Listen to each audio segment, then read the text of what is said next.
जिज्ञासु मित्रों, बहुत बहुत अभिनंदन है आपका हमारे इस चैनल दिव्य सृजन स्पिरिचुअल में।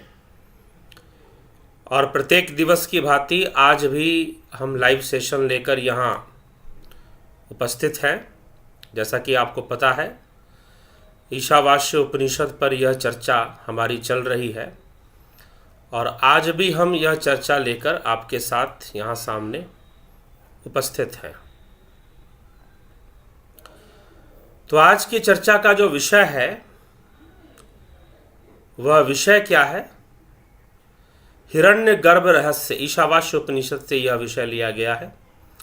ईशावास्य उपनिषद में हिरण्य गर्भ के बारे में जो लिखा है, हिरण्यमय के बारे में जो बताया गया है, उस पर हम चर्चा करेंगे कि आखिर इस हिरण्य गर्भ का रहस्य क्या है। लेकिन जो लोग बहुत पहले से यहाँ पर उपस्थित हैं और प्रतीक्षा कर रहे थे, उन सबका बहुत अभिनंदन, क्योंकि आपने इतना धैर्य रखा और प्रतीक्षा की। आकाश गुप्ता जी, तरनजीत सिंह जी, हैरी धीनसा जी, राजू पाल जी, लखन सिंह तंवर जी, सोहन शेखावत जी, गीता देव जी, श्रुति चैनल जी, चंदूलाल साहू जी, ज्योति दत्ता जी, योगेंद्र पंडित जी, माधुरी कोल्हे जी, अवनी भट्टाचार्य जी, वर्षा सचदेव जी, महेश राम पिस्ता जी, भूप सिंह खीचर, पवनपुरी, रमेश जोगिया, रचना जी, कमलेश उपाध्याय जी, अभिषेक कुमार जी, तारक डे, अजित भाई पटेल, गोपाल शर्मा, आप सभी का बहुत बहुत अभिनंदन।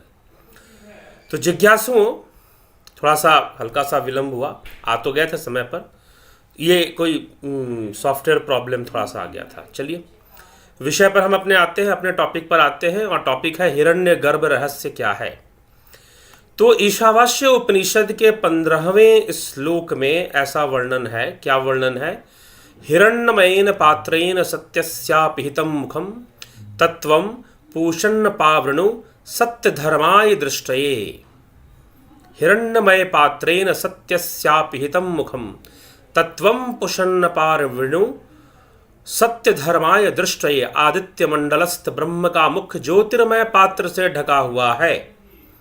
हे पूषण नामक देवता, हे पूषा, मुझ सत्य धर्म को आत्मा की उपलब्धि कराने के लिए तू उसे उघाड़ दे। कुछ उघाड़ने की बात कही जा रही है। उघाड़ना का अर्थ क्या है? अनावृत कर देना, अनावृत कर देना, किसी पर से पर्दा हटा देना। तो हिरण्य गर्भ क्या है? हिरण्य गर्भ, हिरण्य गर्भ वह गर्भ है जिसमें संपूर्ण जीव जगत की सृष्टि होती है। 3 लोकों का वर्णन है ना, श्री कृष्ण भगवान ने श्रीमद् भगवद गीता में 3 लोकों का वर्णन किया है कि एक तो यह लोक है जिसमें हम रहते हैं, जो व्यक्त है, और एक अव्यक्त है जो ब्रह्मा का अव्यक्त है, और एक उससे परे भी परम अव्यक्त है। अव्यक्त से भी परे परम अव्यक्त है। वह जो परम अव्यक्त है वही परम धाम है। लेकिन उस परम अव्यक्त को यह जो अव्यक्त है, इसने उसे आच्छादित करके रखा है, उस पर पर्दा डाल के रखा है, उसे ढक के रखा है। और जिसने ढक के रखा है वही हिरण्य गर्भ लोक है, वही हिरण्यमय है। उसी को हिरण्य गर्भ और हिरण्यमय के नाम से जाना जा रहा है। हिरण्यमयेन पात्रेण सत्यस्यापिहितं मुखम तत्वं पूषन्न पावृणु सत्यधर्माय दृष्टये। प्रकाश आदित्य मंडल ब्रह्म का जो मुख है, जो ब्रह्म का जो वास्तविक स्वरूप है, जो परम धाम है, वह ज्योतिर्मय पात्र से ढका हुआ है। कौन से पात्र से ढका हुआ है? हिरण्यमय पात्रेण, हिरण्यमय पात्रेण, वह ज्योतिर्मय पात्र से ढका हुआ है। हिरण्यमय पात्रेण कहा जा रहा है। ठीक है मित्रों, तो हिरण्यमय पात्रेण अर्थात ज्योतिषमय पात्र से। अब यहां ज्योतिषमय भी से कहा जा रहा है। इसे तेजस भी कहा गया है। तेजस, तेजस, तेजस लोक भी कहा गया है इसे। इसे तेजस अवस्था भी कही गई है। जागृत, स्वप्न और सुषुप्ति, वैश्वानर, तेजस और प्राज्ञ। वैश्वानर जागृत, जागृत अवस्था में ब्रह्म वैश्वानर रूप में है। स्वप्न अवस्था में ब्रह्म तेजस रूप में है। और फिर सुषुप्ति अवस्था में ब्रह्म प्राज्ञ रूप में है। वह प्राज्ञ रूप में उसे कहा जाता है। तो इस प्रकार से ब्रह्म के ये तीन रूप बता दिए जाते हैं, वैश्वानर, तेजस। यह जो तेजस है यही हिरण्यगर्भ है। और वह जो ब्रह्म है, जो निराकार है, निर्गुण है, आनंदमयी है, जो आत्मा, वही हमारी आत्मा भी है। इसलिए अयम आत्मा ब्रह्म भी है। तो अगले ही श्लोक में इसके ऊपर भी चर्चा आ जाएगी, आत्मा ब्रह्म के ऊपर। तो उपनिषद तो बहुत ही मुखर ध्वनि से एक बात कहते हैं कि आत्मा ही ब्रह्म है। उपनिषद बहुत मुखर ध्वनि से इस बात की घोषणा करते हैं कि आत्मा ही ब्रह्म है। तो ढका हुआ है, किससे ढका हुआ है? हिरण्यमय पात्रेण। अब हिरण्य का अर्थ सूर्य, यहां पर सूर्य का लोक है। पूषा, पूषा अर्थात पोषण करने वाला, वह देवता जो पोषण करने वाला। स्वस्ति वाचनम जो लोग करते हैं, स्वस्ति न इंद्रो वृद्धश्रवाः, स्वस्ति न पूषा विश्ववेदाः, स्वस्ति वाचनम आदि जो मंत्रों का पाठ होता है, पूजा पाठ में स्वस्ति वाचनम होता है ना, आप उसमें सुनते होंगे। या फिर शांति पाठ के अंदर भी पूषा के ऊपर आ जाता है, पूषा शब्द का प्रयोग होता है। तो पूषा वो देवता है जो पोषण करने वाले हैं। परंतु यह पूषा कोई और देवता नहीं है, यह सूर्य देव का ही एक नाम है। सूर्य देव का ही एक नाम है पूषा।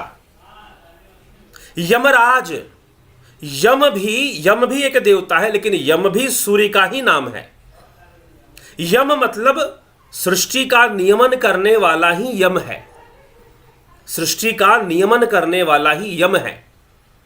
तो इसीलिए इस श्लोक के अंदर 15वां श्लोक ईशावास्य उपनिषद, हिरण्यमय पात्रेण सत्यस्याः पिहितं मुखम तत्वं पूषन्न पावृणु सत्य धर्माय दृष्टये। आदित्य मंडलस्थ ब्रह्म का जो मुख है, जो निर्विकार सर्वव्यापी परमानंदमय ब्रह्म जो है, उसका जो मुख है वह ज्योतिर्मय पात्र से ढका हुआ है। वह जो ज्योतिर्मय पात्र है वही हिरण्यमयन पात्रेण है, उसी को कहा जा रहा है।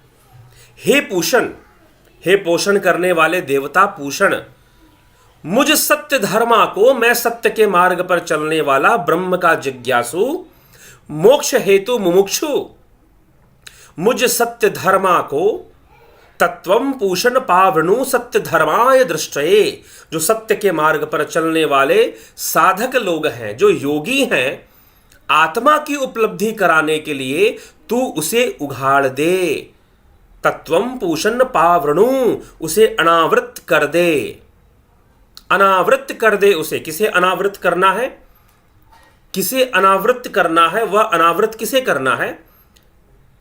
जो हिरण्य गर्भ पात्र है उसके लिए। हिरण्यमय पात्रेण, हिरण्यमय पात्रेण, यह श्लोक ऐसे कहा गया, हिरण्यमय गर्भ। तो हिरण्यमय पात्रेण, जो हिरण्यमय, हिरण्य मतलब सूर्य, तो पोषण करने वाला सूर्य ही है। इसीलिए तुम उसे उघाड़ दो। उघाड़ दो मतलब तुम उसका निराकरण कर दो, उसको अनावृत कर दो, हिरण्यमय लोक का अनावरण कर दो। क्योंकि जब हम आंखें मूंद लेते हैं ना, तो हम हिरण्यमय लोक में हो चले जाते हैं, हम सूक्ष्म लोक में चले जाते हैं। ध्यान के द्वारा भी हम पहले सूक्ष्म लोक में ही जाते हैं। मृत्यु के उपरांत भी हम सूक्ष्म लोक में ही वास करते हैं, क्योंकि मृत्यु होने से जागृत अवस्था नहीं बनेगी, परंतु स्वप्न और सुषुप्ति अवस्था तो मृत्यु के बाद भी बनेगी। तो जीवात्मा हिरण्य लोक में गमन करता रहता है, वो वैसे भी हिरण्य लोक में रहता है। इस स्थूल जगत में हाड़ मांस के शरीर में रहते हुए भी जीव हिरण्यमय लोक में ही है, सूक्ष्म लोक में ही है। तो हिरण्यमय लोक वही तेजस है, तेजस लोक, ज्योतिर्मय लोक है। वहां ज्योति के दर्शन होते हैं, ज्योति के दर्शन होते हैं। लेकिन वह जो ज्योति रूप है वह ब्रह्म रूप नहीं है, वह हिरण्यमय लोक है। जो लोग कहते हैं ना कि भ्रिकुटी के मध्य हमने ज्योति का दर्शन किया, वह हिरण्यमय दर्शन है, ज्योतिर्मय दर्शन, उसी को हिरण्यमय। और हिरण्यमय लोक क्या है? हिरण्यमय पात्रेण क्या है? एक आवरण है, एक बाधा है ब्रह्म तक पहुंचने में, आत्मा तक पहुंचने में। आत्मा तक पहुंचने में वह हिरण्यमय पात्र क्या है? एक बाधा। इसीलिए कहा गया कि मुझ सत्य धर्मा को आत्मा की उपलब्धि, मुझ सत्य धर्मा को आत्मा की उपलब्धि, क्योंकि आत्मा और ब्रह्म एक ही तत्व है। इसीलिए कहा जा रहा है कि मुझ सत्य धर्मा को आत्मा की उपलब्धि कराने के लिए तो उस हिरण्यमय पात्र, वह जो ज्योतिर्मय पात्र से ढका हुआ है, उस ज्योतिर्मय पात्र को उघाड़ दे। इसीलिए मैं आपसे कहता हूं कि यह जो ज्योतिर्रूप का जो दर्शन होता है वह हिरण्यमय दर्शन है, ना कि ब्रह्म दर्शन है। वैसे तो सब कुछ ब्रह्म है, वैश्वानर और तेजस और प्राज्ञ के रूप में ब्रह्म ही है। तो फिर तो तुम इन चरम चक्षुओं से भी जो देख रहे हो वह भी ब्रह्ममय है, परंतु इंद्रियों से तो असत्य ही दिखाई देता है, और जो दर्शन हो रहा है वह इंद्रियों से ही हो रहा है। तो हिरण्य मतलब सोना भी होता है, जो सोने जैसा, उसे हिरण्य कहते हैं, हिरण्यमय कहते हैं। अर्थात जो ज्योतिर्मय है उस ढकने रूप पात्र से ही वो ब्रह्म स्वरूप की जो स्थिति है, सत्य अर्थात ब्रह्म का जो मुख द्वार है वह छुपा हुआ है। हे पूषण, सत्य की उपासना करने के कारण जिसका सत्य ही धर्म है, ऐसा मैं सत्य धर्मा हूं, मैं सत्य का उपासक हूं, मैं साधक हूं, मैं योगी हूं। और इसीलिए उस मेरे प्रति अथवा यथार्थ धर्म का अनुष्ठान करने वाले मेरे प्रति दृष्टि अर्थात अपने सत्य स्वरूप की उपलब्धि के लिए तू उसे उघाड़ दे। किसे उघाड़ दे? हिरण्यमय पात्र को उघाड़ दे, हिरण्यमय पात्र को अनावृत कर दे, हिरण्यमय पात्र को तू पर्दा हटा दे। जो हिरण्यमय पात्र रूपी पर्दा वह ज्योतिर्मय है, उस ज्योति के अंदर सूक्ष्म जगत और यह स्थूल जगत की सृष्टि हो रही है। सूक्ष्म जगत और स्थूल जगत की सृष्टि हो रही है, इसलिए हिरण्यमय गर्भ का यह रहस्य है। तो आज मित्रों एक ही श्लोक मैं लेकर आया हूं, 15वां। वैसे अगला 16वां श्लोक भी बहुत महत्वपूर्ण है, लेकिन हम कल या परसों, संभवतः कल भी मैं लाइव आऊं, लेकिन 9 बजे ही आऊं, इसकी गारंटी नहीं दे सकता, लेकिन फिर भी कोशिश जरूर रहेगी कि 9 बजे का लाइव में जरूर आ जाऊं। थोड़ी अधिक व्यस्तता है, लेकिन होगा जरूर कुछ ना कुछ किसी ना किसी समय। तो जिज्ञासुओं, यह हिरण्यमय पात्रेण 15वें श्लोक के अंदर हिरण्यमय का रहस्य ईशावास्य उपनिषद में खोला गया है। तो हिरण्यमय लोक क्या है, हिरण्यमय गर्भ क्या है? वह उसे हिरण्य गर्भ भी कहते हैं, उसे हिरण्यमय पात्रेण भी यहां कहा जा रहा है, उसे हिरण्यमय लोक भी कहा गया है, उसे तेजस लोक भी कहा गया है, उसे ब्रह्मा का अव्यक्त लोक भी कहा गया है, अव्यक्त लोक।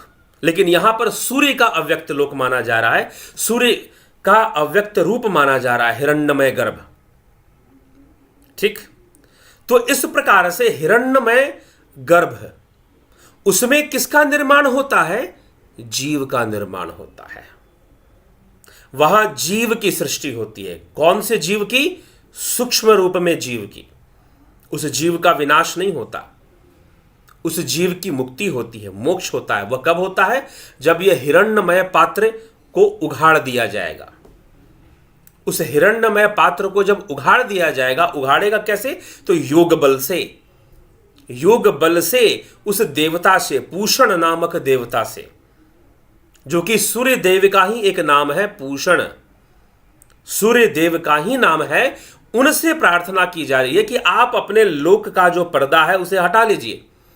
हम आत्म साक्षात्कार करना चाहते हैं, हम आत्म रूप में स्थित होना चाहते हैं, हम आत्म स्थिति को प्राप्त करना चाहते हैं। ऐसी इच्छा है हमारी। हम सत्य के साधक, हम सत्य धर्मा, सत्य के साधक, उपासक और योगी हैं।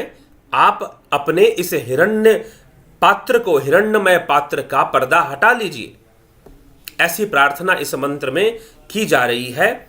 ईशावास्य उपनिषद के 15वें श्लोक के अंतर्गत यह चर्चा है। क्या कहा गया? हिरण्यमय पात्रेण सत्यस्यापिहितं मुखम तत्वं पूषण पावृणु सत्य धर्माय दृष्टये। जब वो हिरण्यमय पात्र का आवरण खत्म हो जाएगा तो सत्य का साक्षात्कार हो जाएगा, आत्मा का साक्षात्कार हो जाएगा और फिर पता चलेगा कि हम भी तो वही हैं जो वह परम सत्ता है, वह जो वह परम शक्ति है। तो मित्रों, हिरण्यमय गर्भ का यही रहस्य है। यह हिरण्यमय गर्भ का रहस्य है। किस गर्भ में जीव की सृष्टि हुई है? वह हिरण्यमय गर्भ है, वह तेजस लोक है। तो जब साधक साधना करता है, अंतर्मुखी होता है, तो पहले हिरण्यमय ही में ही प्रवेश करता है। फिर वह ध्यान करते हुए सुरत ध्यान से वह उस हिरण्यमय को, श्रुति ध्यान से वह हिरण्यमय लोक को पार कर जाता है। निरंतर नाद ध्यान करते हुए गंभीरता से, एकाग्रता पूर्वक वह हिरण्यमय लोक को भी पार कर जाता है। समय लगता है, लेकिन हिरण्यमय लोक बहुत बड़ा है। ये दुनिया बहुत छोटी है, इस सौर मंडल भी उसके सामने बहुत छोटा है। वह इतना बड़ा है और उसमें जीवों का सामर्थ्य भी बहुत अधिक होता है।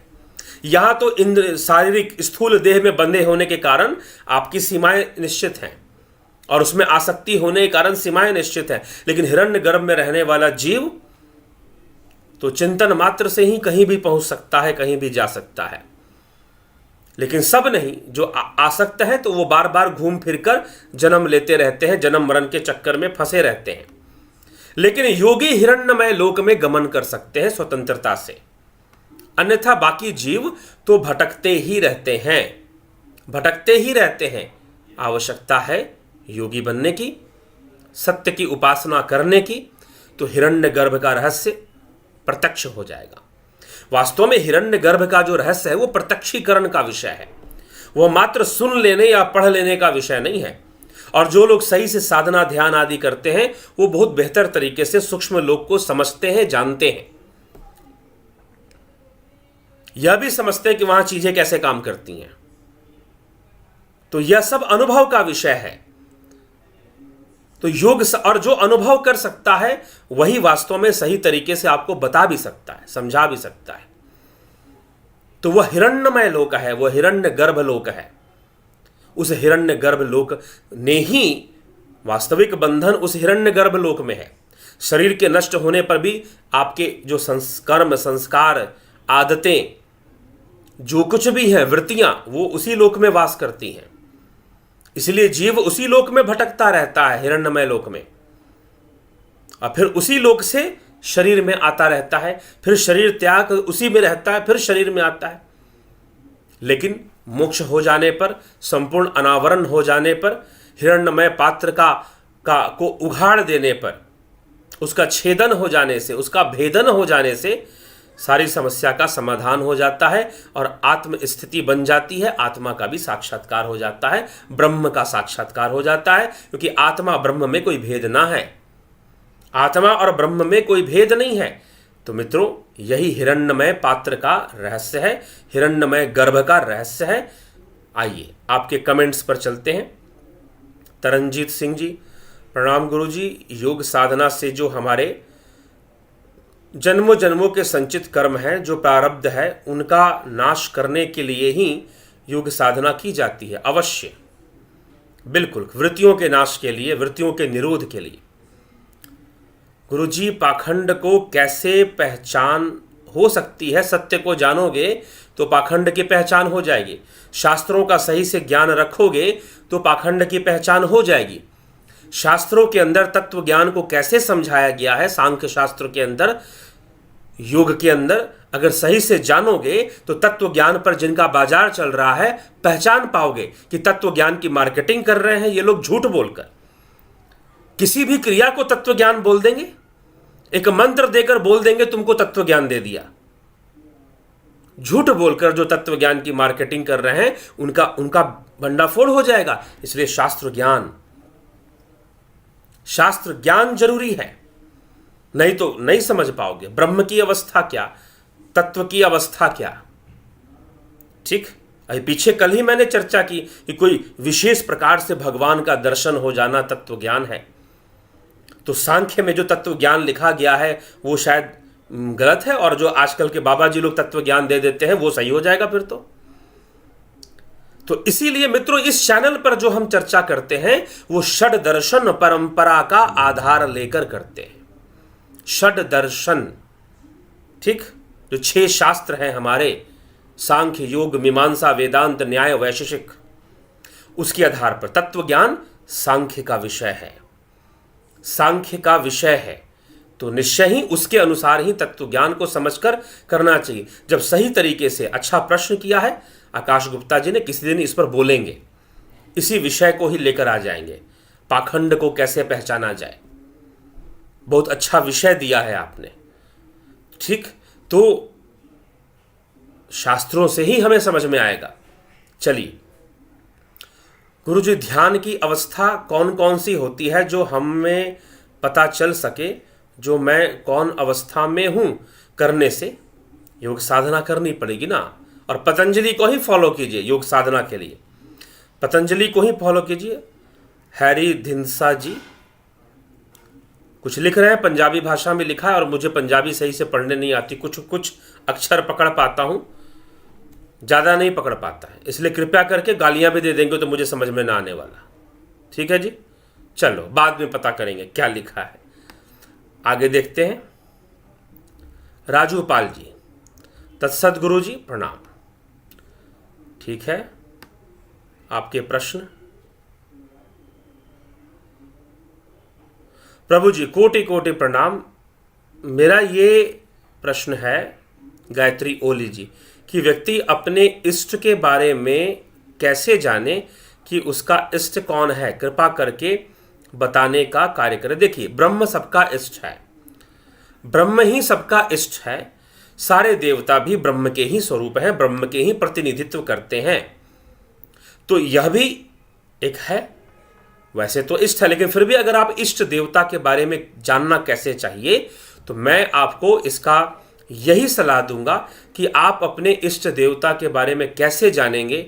अगर आप अपने इष्ट देवता के बारे में जानना चाहते हैं तो उसके 2 तरीके हैं। एक तो कुल देवता के रूप में भी लोग इष्ट देवता को स्वीकार करते, किसी के कुल देव राम हैं, बहुत सारे, कुछ मैंने देखा क्षत्रिय परिवारों में भगवान राम को अपने कुल देवता के रूप में स्वीकार किया जाता है, और कई कृष्ण को भी अपने कुल देव के रूप में स्वीकार करते हैं। इस प्रकार से भी लोग कुल से चलता है, लेकिन बेहतर होगा कि आप ज्योतिष के आधार पर, अपनी जन्म कुंडली के आधार पर अपने इष्ट देवता की खोज करें।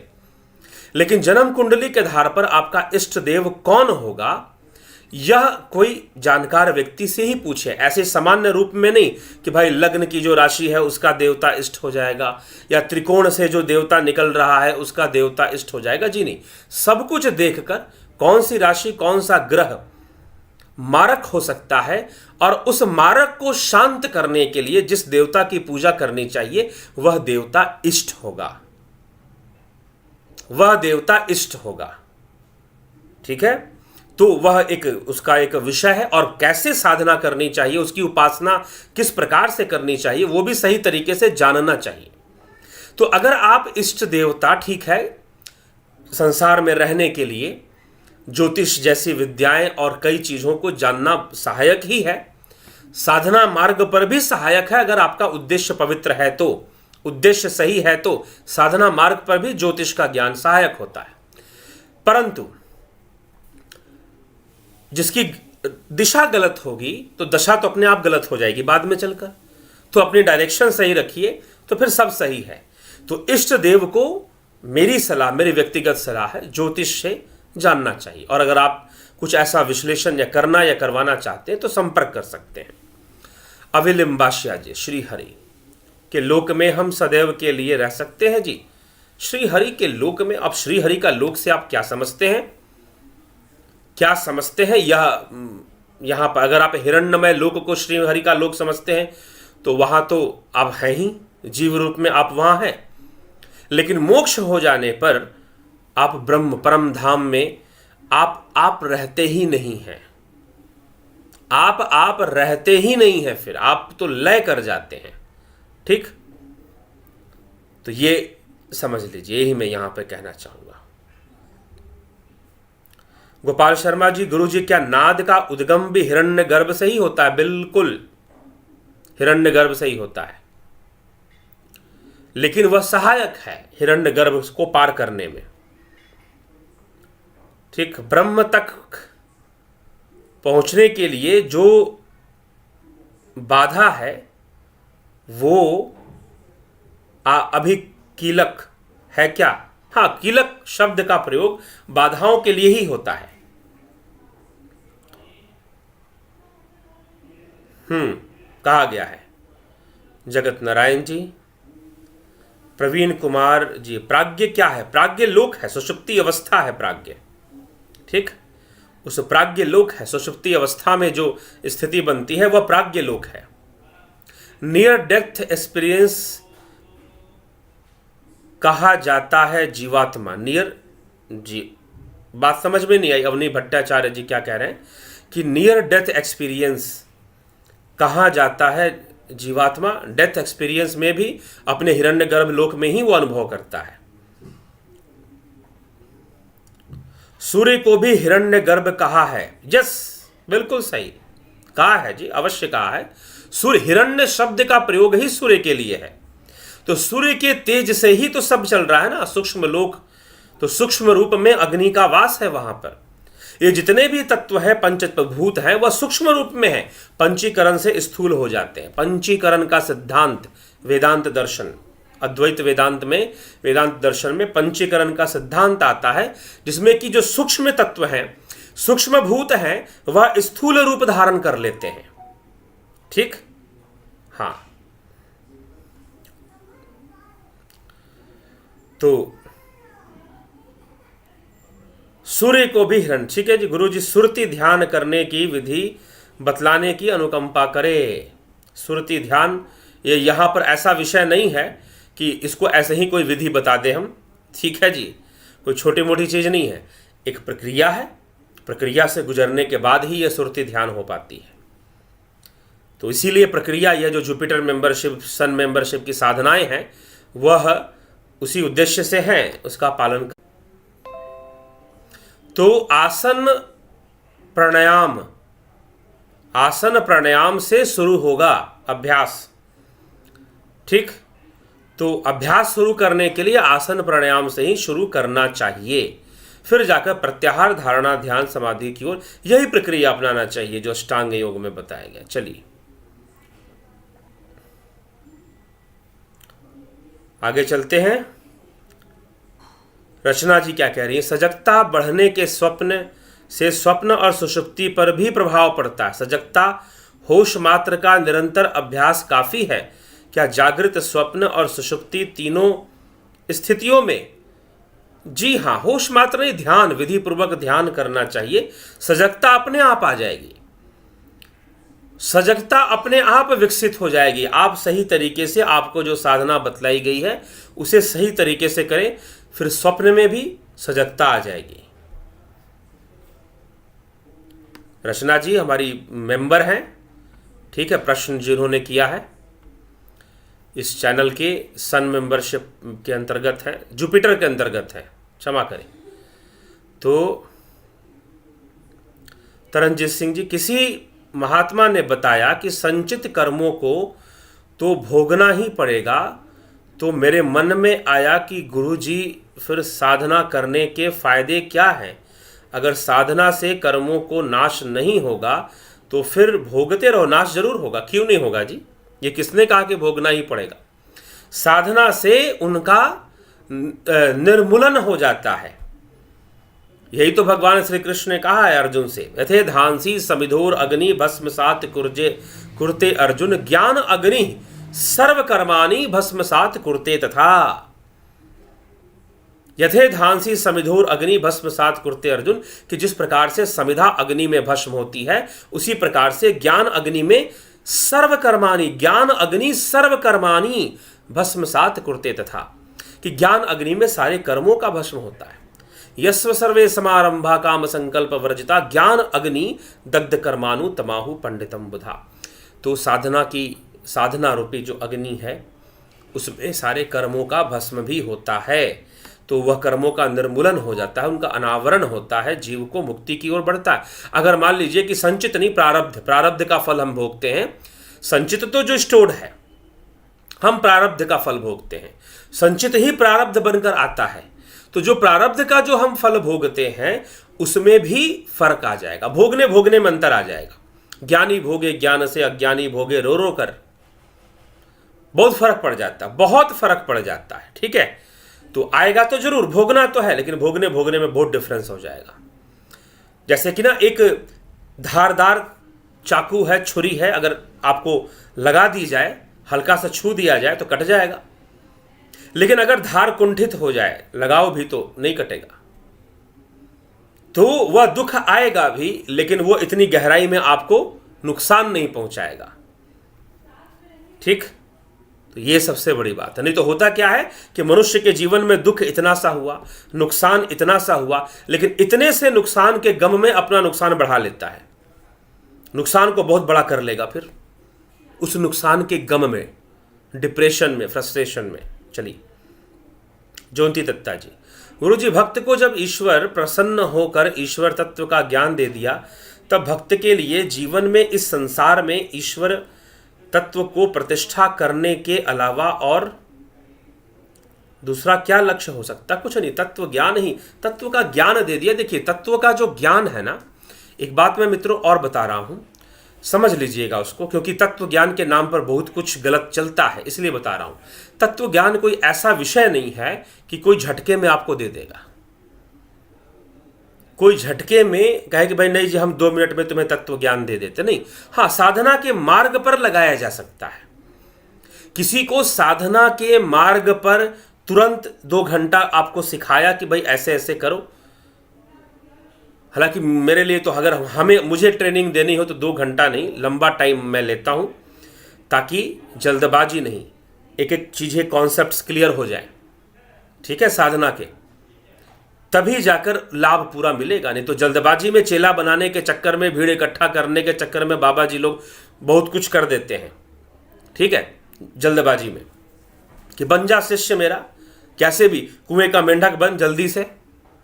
तो उनका लक्ष्य होता है अपना चेला बनाना और कुएं का मेंढक बनाना, उस चक्कर में जल्दबाजी में आपको कुछ भी दे देंगे।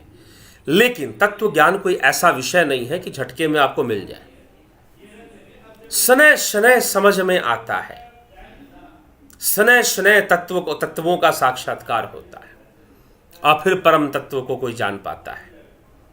ठीक है, तो ये आप समझ लीजिए। तो कुछ लोग कहेंगे कि यहां ज्योति का दर्शन हो गया तो तत्व ज्ञान हो गया। जी नहीं, सांख्य शास्त्र झूठा पड़ जाएगा फिर।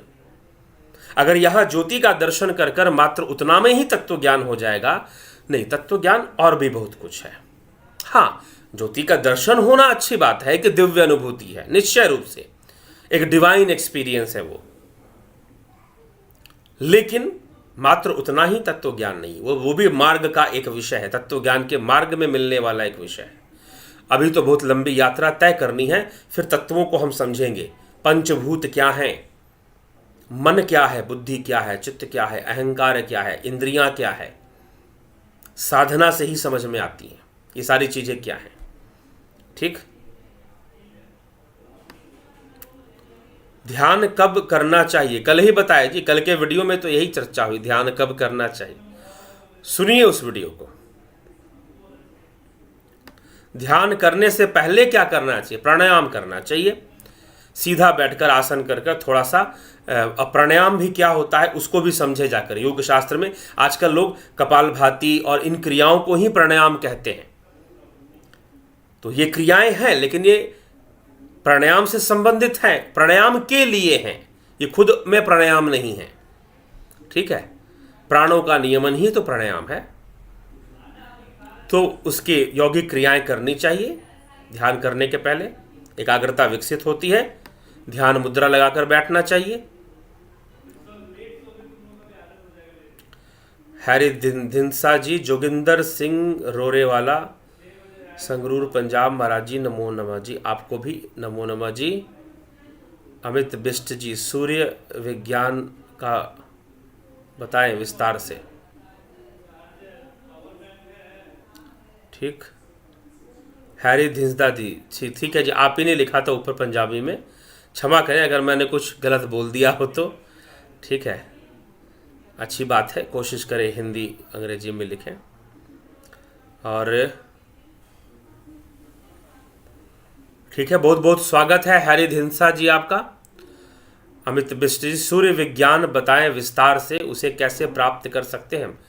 साधना का विषय है जी सूर्य विज्ञान, चर्चा करेंगे कभी, अभी नहीं, अभी उपनिषदों की चर्चा चल रही है। तारक दे, गुरु जी पूरा सनातन धर्म का नॉलेज लेना है, वेद उपनिषद दर्शन शास्त्र पुराण किससे शुरुआत करने से समझ में आएगा। श्रीमद् भगवद गीता से शुरुआत करें और शास्त्रों से शुरुआत करें, यही है। शास्त्र जो है उनको समझने का प्रयास करें।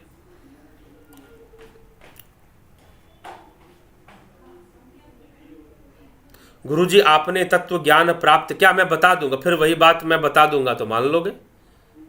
अगर किसी के बता देने से मान लोगे कि वो तत्वज्ञानी है या नहीं है, तो यह आपके लिए बहुत खतरनाक है।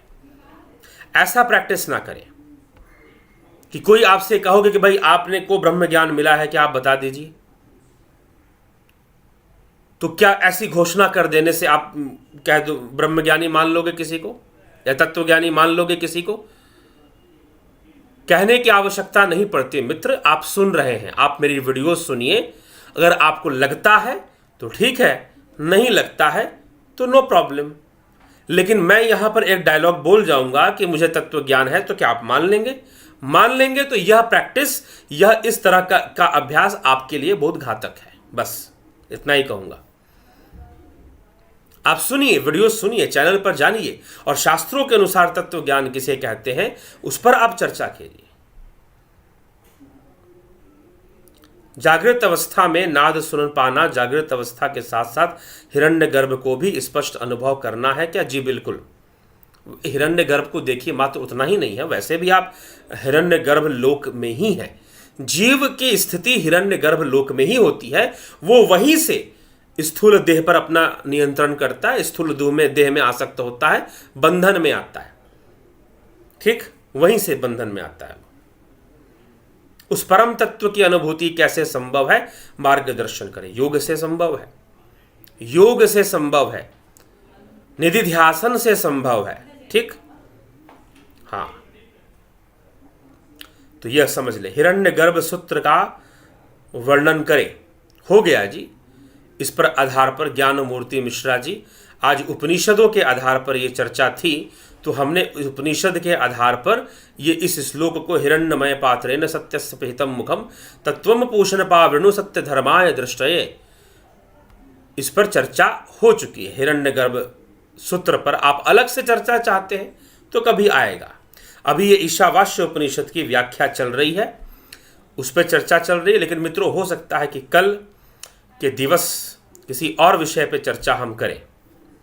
शरीर में जो दो अनुभव हो रहे हैं, एक शरीर का अनुभव और दूसरा अपने होने का अनुभव, जो शरीर के भीतर होकर भी शरीर में नहीं है, जैसे होल इन द पेपर या paper in the whole.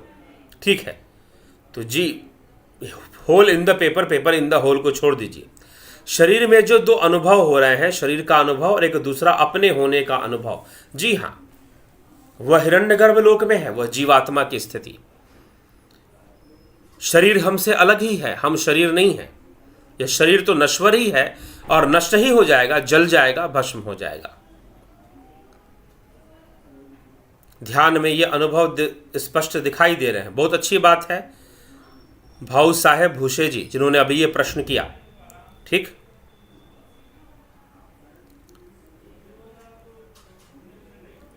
Sudhir Jamwal जी, आचार्य जी आपके चरणों में प्रणाम। गुरु जी कृपा करके तत्व ज्ञान पाने के लिए क्या पितृ हमारे मार्ग में बाधा देते हैं?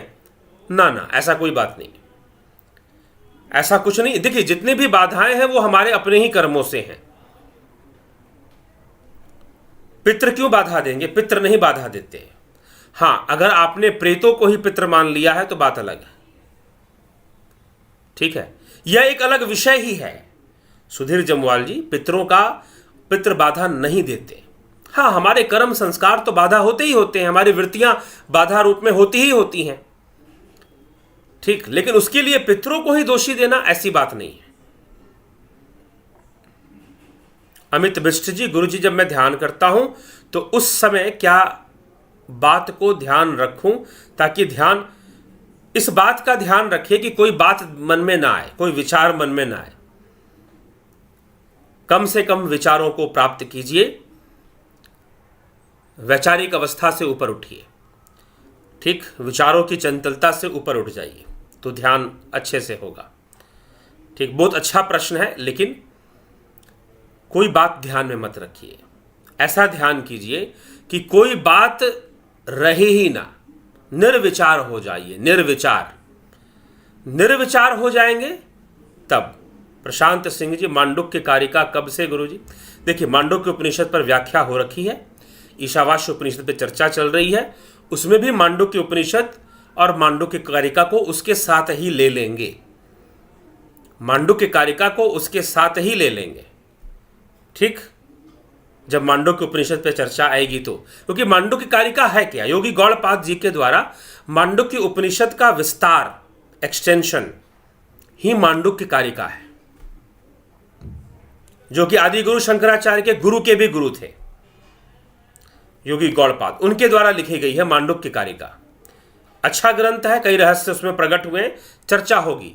उपनिषदों पे चर्चा चल रही है, तो प्रतीक्षा कीजिए कि मांडुक्य उपनिषद तक हम पहुंचे तो मांडुक्य कारिका के मुख्य विषय, क्योंकि बहुत सारे विषय तो स्पष्ट हो ही रहे हैं, जो बच जाएंगे उनको भी हम साथ में लेते हुए चलेंगे मांडुक्य कारिका से। ठीक, अद्वैत का मुख्य आधार है, अद्वैत वेदांत का मुख्य आधार वेदांत तो चलिए एक विषय है, लेकिन उसमें जो अद्वैत शाखा है उसका मुख्य आधार मांडुक्य कारिका से लिया जाता है। तो इसी के साथ मित्रों विराम दूंगा मैं अपनी वाणी को यहाँ पर। और जो मित्र मुझे महाराष्ट्र में पूना में जो मिलना चाहते हैं या फिर मुंबई में मिलना चाहते हैं, तो वो मुझे व्हाट्सएप पर संपर्क करें, फिर मैं उन्हें बताऊंगा कि किस दिन वो मुझसे कब मिल सकते हैं। अगर मिलने की इच्छा है, किसी भी विषय को, अपने पर्सनल विषय को लेकर कुछ चर्चा करना चाहते हैं, बातचीत करना चाहते हैं, या फिर एस्ट्रो एनालिसिस करना चाहते हैं, ज्योतिष विश्लेषण करना चाहते हैं, और वैसे ही आध्यात्मिक चर्चा कुछ कर लेना चाहते हैं, तो मिल सकते हैं। लेकिन सकारात्मक आध्यात्मिक चर्चा के लिए ही अभी मैं कहूँगा आपसे, जो मिलना चाहते हैं तो ठीक है, सकारात्मक रूप से आप अभी, हाँ क्या अभी मैं यहाँ पर साधना की क्लासेस भी लूँगा। अगर संभव हुआ तो मिलने वाले लोगों के साथ ऐसा हो सकता है कि उन्हें, अगर मैं रुकता हूँ यहाँ पर कुछ दिन और, तो अभी तो 24 तारीख तक हूँ, तो उसके बाद भी अगर आप लाभ उठाना चाहते हैं, मिलना चाहते हैं, तो मिल सकते हैं। लेकिन आप मैसेज करें टेलीग्राम पर, व्हाट्सएप पर, और फिर उसी के अनुसार निश्चय किया जाएगा कि आप मिल सकते हैं कि नहीं। ठीक है, आपको समय दिया जाएगा। अभी यहाँ पर सार्वजनिक रूप से ना हम आपको समय दे सकते हैं, ना हम बता सकते हैं कि हम कहाँ पर, क्योंकि वैसे भी किसी फिक्स एक स्थान पे मैं नहीं हूँ। कुछ जो पहले से परिचित लोग हैं वो बुलाते हैं तो उनके पास भी चला जाता हूँ।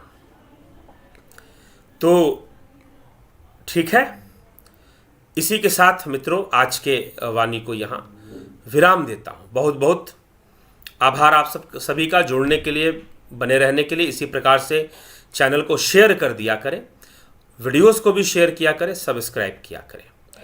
बहुत बहुत आभार। और जो मेंबरशिप ज्वाइन करना चाहते हैं सन जुपिटर, वह भी लोग कर सकते हैं ऑनलाइन। सीधा आप यूट्यूब चैनल के थ्रू ज्वाइन कर सकते हैं। वहाँ प्रॉब्लम आती है तो संपर्क कर उसकी जानकारी ले सकते हैं। बहुत बहुत आभार।